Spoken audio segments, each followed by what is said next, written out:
అంటే ఈ fan base అనేది ఇప్పుడు next Pawan Kalyan fan base అనేది అటుపక్క చంద్రబాబు నాయుడు ఈసారి ఒకవేళ రాజకీయాల్లోకి వస్తే మాకు ఉద్యోగాలు ఇస్తాడు అనేది ఈ బీజేపీ మూడు కూటమి అనేది ఎఫెక్ట్ చూపిస్తుంది సరే సరే. ఏమండి, చంద్రబాబు గారు బ్రాండ్ ఉంది, ఎవడో చెరపలేరు. ఎందుకంటే ఆయన ఉంటే అవకాశాలు వస్తాయి, పెట్టుబడులు తీసుకొస్తాడు, ఉద్యోగాలు వస్తాయి. ఎవడు ఏమన్నా కాకపోయినా ఇవాళ హైదరాబాద్లో మనం ఎలా ఉన్నామంటే రోడ్డు మీదకి వెళ్తే ఎలాంటి ఉద్యోగం చేసినా 15,000 20,000 వస్తాయి. ఇదివరకు మేము చదువుకునేటప్పుడు 1980లో గడ్డాలు మాసిపోయి డిగ్రీ చదువుకుని చేతికో సంచి తగిలించుకుని చేతిలో ఫైల్స్ పట్టుకుని బిచ్చగాళ్ళ తిరిగేవారు ఉద్యోగం కోసం.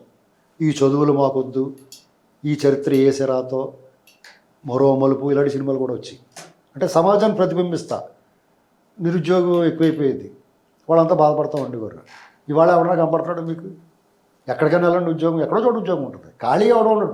పరమ పోరంబోకు లేజీ పర్సన్ ఎందుకు పనికిరానుడు ఇంట్లో పడుకుంటాడేమో, కానీ అది కూడా వాళ్ళ ఇంట్లో ఎవరో ఒకరు సంపాదిస్తుంటారు. అయితే ఎవరికి ఉపాధి అవకాశాలు అయితే మాత్రం లేకుండా లేవు. ఎక్కడికి వెళ్ళినా పని ఉంటుంది.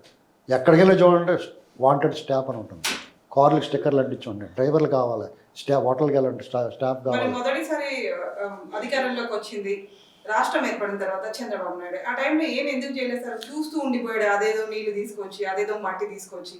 అప్పుడు ఏం చేయలేదు సార్? ఎవరు? చంద్రబాబు నాయుడుకి తీసుకొచ్చి. మీకు అలా ఆంధ్ర రాజకీయాల మీద మినిమం అవగాహన ఉందా అసలు?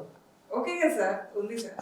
చూస్తూ ఉండిపోయాడు ఎలాగంటున్నారు మీరు? Kia Motors, Hero Motors, Millennium Towers, Lulu mall, MedTech Zone, మీకు రెడ్డిమి ఫోన్లు, పట్టిసీమ నీళ్లు, పోలవరం ప్రాజెక్టు, అమరావతి భూ సమీకరణ. ఎంత ఎంజాయ్గా మాట్లాడారండి మీరు. సాక్షి చదువుతారు మీరు? సాక్షి చదవకుండా అర్జెంటుగా, ఆరోగ్యానికి హానికరం, పొరపాడైపోతుంది. స్మోకింగు, డ్రింకింగు మన దేహాన్ని శిథిలం చేస్తే సాక్షి చదివితే మీ పొరపాడైపోతుంది. ఎందుకంటే పచ్చి అబద్ధాలు, మనుషులు కదండి, మణిజ్యాన్ని మెత్తలేదండి.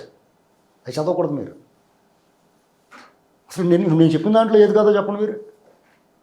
హ్యాపీ సండేస్, మనుషులు ఆనందంగా ఉండొచ్చు చూసుంటే. అమ్మాయిల మీద అత్యాచారం జరిగితే అదే ఆఖరి రోజు అన్నాడు, ఆడు ఎంట ఊరేసి చచ్చిపోయాడు. ఒక్కడు చేసాడా? చేతులు లేనట్టు కూడా రేపు చేసాడు జగన్మోహన్ రెడ్డి గవర్నమెంట్లో. ఒంగోలు బస్ స్టాండ్కి తీసుకెళ్ళి అమ్మాయిని నలుగురు స్నేహితులతో సామూహిక అత్యాచారం చేశారు. ఆడ మీకు కేసు ఉందా? నాగమ్మని ఏం చేశారు?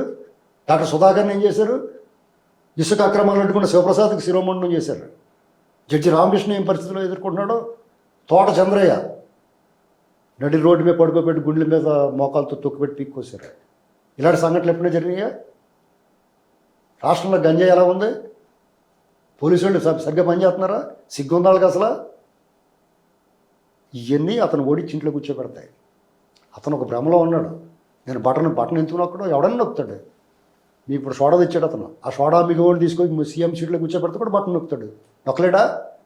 బటన్ మీరు లిఫ్ట్ ఎక్కుతున్నప్పుడు బటన్ నొక్కారు కదా మీరు, అంతే కదా. అతను చేసిన పని అంతగానే ఉంది. అంత బాగా చేసినప్పుడు పరదలు పెట్టిన ఎందుకు వెళ్ళాలి? అంత భయం ఎందుకు అతనికి? రాష్ట్రం తరాచకం చేసి పోలీసులను అడ్డుపెట్టుకుని దుర్మార్గం చేస్తుంటే, విలేకరుల మీద కూడా దాడి చేస్తుంటే, ఈ సిస్టమ్ అంతా కూడా ఈ వ్యవస్థలనే బీజేపీ వాళ్ళు చెరబట్టి ప్రతిరోజు రేపు చేస్తున్నారు. అప్పుడు ఏం చేస్తారు? ఫెయిర్ గేమ్ ఆడేవాళ్ళు రాజకీయాలు చేస్తే ప్రజలకు మేము ఈ పని చేసాం మళ్ళీ ఇది చేస్తామని అడిగి పరిస్థితి ఉంది అక్కడ. స్థానిక సంస్థల ఎన్నికల్లో వాళ్ళు నామినేషన్ ఏమి ఇచ్చారా? క్యాన్వాసింగ్ చేసుకొని ఇచ్చారా?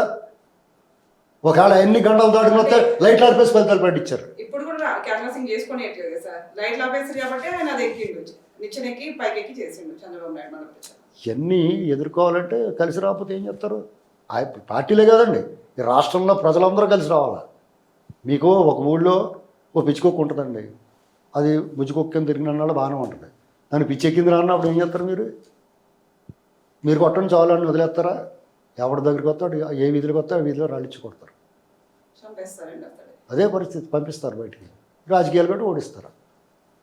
అక్కడ ఆయన పరిపాలన అందంగా ఒక అవకాశం ఇచ్చారు ప్రజలు. ఆయన కూడా ఒక ఛాన్స్ ఇమ్మన్నాడు. నాకు ఇదే లాస్ట్ ఛాన్స్, నాకు అక్కలేదు అన్నట్టు వ్యవహరించాడు అతను. అమరావతి ఏం పాపం చేసింది? ఆ రైతులు ఏం ద్రోహం చేశారు? అతను గెలిపించారు కదా అక్కడ. ఆ శోకం, ఆ మహిళల శోకం, ఆ కంటి నీరు అతను తుడిచిపెట్టేదా? ఆ శాపం తగలదా అతనికి? వాళ్ళు ఏ పాపం చేసి వాళ్ళు ఏం తప్పు చేశారండి? 3 ఎస్సీ నియోజకవర్గాల మధ్య ఉన్నదాన్ని కులముద్ర ఎలాగేస్తాడో? అతను నువ్వేమో నిప్పర్తివా? అతను చుట్టూ ఎంతమంది రెడ్లు ఉన్నారు? సామాజిక న్యాయం చేస్తానంటున్నాడు. కడప, కర్నూలు, పెద్దుటూరు, పొంగనూరు, చిత్తూరులో ఎందుకు సామాజిక న్యాయం ఉండదు? రెడ్ల సీట్లు ఎందుకు ఇవ్వడం బీసీలకి? దీన్ని ప్రశ్నించరు. నోట్లు ఏం పెట్టుకున్నారు ఈ జనాలందరూ? ఇతనికి మళ్ళీ సపోర్ట్. అమరావతి ఉంటాడు ఒక పశువు, పైగా నేనే అన్నా అని చెప్తుండే, నేనే సృష్టించాను అంటాడు. వీళ్ళు ఇలాంటి యాంటీ సోషల్ ఎలిమెంట్స్, సంఘ వ్యతిరేక శక్తులు వీళ్ళందరూ, ఇలాంటి వాళ్ళందరూ రాష్ట్ర ప్రజల బారిన పడి ఆ పరిస్థితికి వచ్చారు. ప్రచారం పచ్చి అబద్ధాలు మాట్లాడతాడు. నేను పేదవాడు, అతను పేదవాడు ఏంటండి, ఊరుకో నగరం కట్టుకున్నవాడు, లక్షల కోట్లు కొల్లగొట్టేసినవాడు, మద్యం మీద ఇసుక మీద డే లైట్ రాబరీ చేస్తున్నారండి. వాళ్ళు పేదవాడు ఏంటి?